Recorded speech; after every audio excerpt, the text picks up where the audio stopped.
Nobody voted for it, but tulips are in stores now, thanks to grocery stores and flower shops, who decided we all probably needed to see them right about now. Recently, it was also primary election time here in Chicago. People seemed pretty annoyed to have to bother with having to choose the people to represent them in the fall elections. One of my friends told me he never votes because if he does, he'll be called for jury duty. George Washington's Mount Vernon wasn't even built by him. It was built by his ancestors, the ones who were reaping the benefits of being British subjects in the colonies long before they became the victims of the tyranny of benefiting from public services for taxes. It's easy to live our lives under God's radar, but once he's on to us, he's going to expect something. Why be on the losing side of grace when you can fly under the radar? Welcome. Welcome to Coffee Hour. I'm Stanley Smith. At Coffee Hour, we talk about everything and nothing. Recently, we talked about getting a recommendation for the emergency room, believing in unicorns and chocolate, our dream self, and being in it. The readings at church on Sunday were from Samuel. Somebody has to be rejected so someone else can be chosen. And from Ephesians, you can't come to the light if you're not a little in the dark to start with. The gospel reading was from John. It's not a miracle, it's a sign. The sermon at Washington National Cathedral was by Dana Casello. Dana said the real drama isn't about good and evil, it's about hiding out from the blessing. We'd rather deny the blessing than see the person bringing it. Humility, curiosity, and openness are essential for seeing. Bureaucracy is about doing the due diligence of tamping down anything that threatens the status quo. The constituents of the status quo, they're always benefiting no matter how bad things are. We just can't upset that apple cart by asking for anything different or more, or accepting a gift without first weighing our tax liability. It's a kind of spiritual blindness. You can come to church blind, but you can't stay that way. You have to do the hard work instead of living with the comfort of being clobbered over the head for being who you are.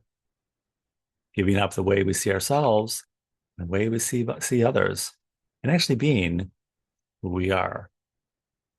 Spiritual mindedness acknowledges our shortcomings.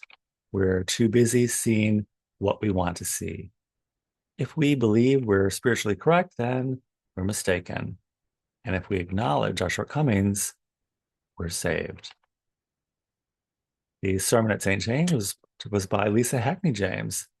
Lisa said we need to be at the table so we can be the table for others. Living in this time of opaque structures of ICE, Homeland Security, and the Iranian war, we have a weariness in the world right now. Let us pray for those in war, in the war's hot zones, and for those who worry they won't have enough money to pay their rent or their bills. It's hard to see our place in all this. We tend to identify by everything we're against. Sharing that is not a blessing to others, but love, kindness, hospitality, and gentleness, they are. Seeing each other in the chaos, that's not a small vision of God. It's a 23rd Psalm vision of God, holding on even in the worst of times. We want to escape the negative intel coming in and find ourselves in a safer place.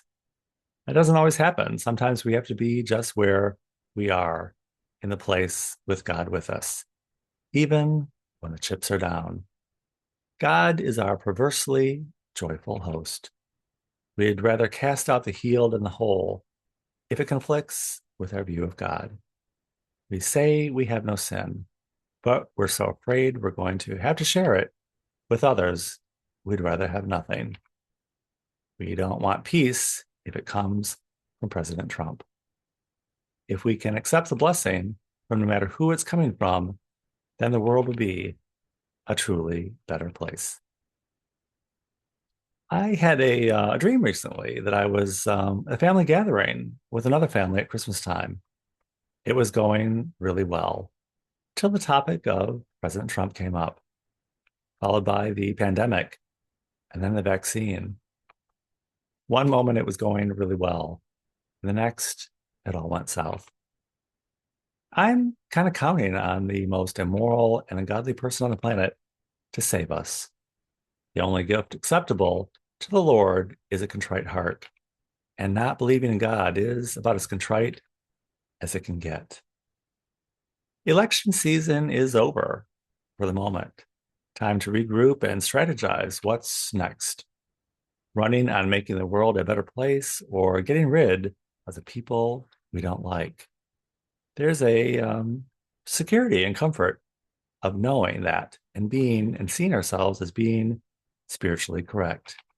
It might not be the most humble thing to be, but it's better than being called for jury duty.